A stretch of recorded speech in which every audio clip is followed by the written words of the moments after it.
Hit and run कायद्याला विरोध म्हणून पुकारलेल्या संपाचा परिणाम कोल्हापुरात कुठेही दिसून येत नाहीये। त्यामुळे कोल्हापुरातील पेट्रोल पंपांवरती सर्वसामान्य चित्र पाहायला मिळत आहे। जिल्हा प्रशासनाने आधीच निवेदन जारी केलंय आणि नागरिकांना आवाहन केलं, त्यामुळे नागरिक सुद्धा पेट्रोल पंपांवरती गर्दी करत नाहीये। आपले प्रतिनिधी विजय केसरकर माहिती देण्यासाठी सध्या आपल्या सोबत आहेत। विजय, राज्यात इतर भागांमध्ये खूप वेगळं चित्र आहे लोकांच्या गर्दीचं, धक्काबुक्कीचं आणि पेट्रोल पंपावरती सगळे लोक गर्दी करतात त्याचं, पण कोल्हापुरात ही गर्दी दिसत का नाहीये? काय चित्र आहे कोल्हापूरमधलं?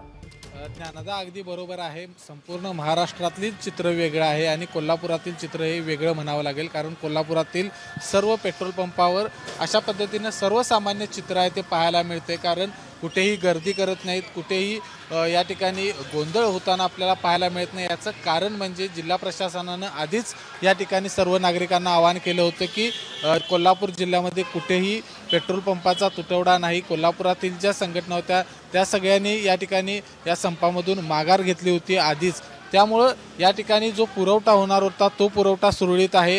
इथल्या नागरिकांना पेट्रोल पंपावरती पेट्रोल डिझेल हे अतिशय सुरळीत पद्धतीनं पाहायला मिळते। त्यामुळे नागरिकांनी देखील कुठेही गर्दी केलेली नाही।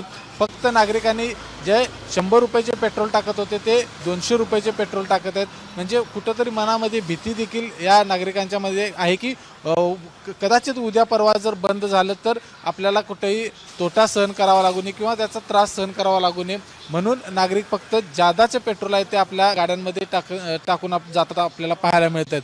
स्कूल बसचं देखील तसंच वातावरण आपल्याला पाहायला मिळते। स्कूल बसचे कुठेही चालक या सगळ्या संपामध्ये सहभागी झाले नाहीत, त्यामुळं स्कूलच्या त्याच्यावर देखील कुठलाही परिणाम झालेला आपल्याला पाहायला मिळत नाही। त्यामुळे ज्ञानदा, तू ज्या पद्धतीनं म्हणालीस की संपूर्ण महाराष्ट्रातील चित्र, कारण वेगवेगळ्या ठिकाणचं आपण चित्र बघतोय की अनेक ठिकाणी पेट्रोलचा तुटवडा आहे, डिझेलचा तुटवडा आहे, त्यामुळे नागरिक गर्दी करतायत। मात्र कोल्हापूरमध्ये असं कुठलंही चित्र या ठिकाणी पाहायला मिळत नाही। ज्ञानदा, धन्यवाद विजय या सगळ्या माहितीबद्दल। एबीपी माझा, उघडा डोळे बघा नीट।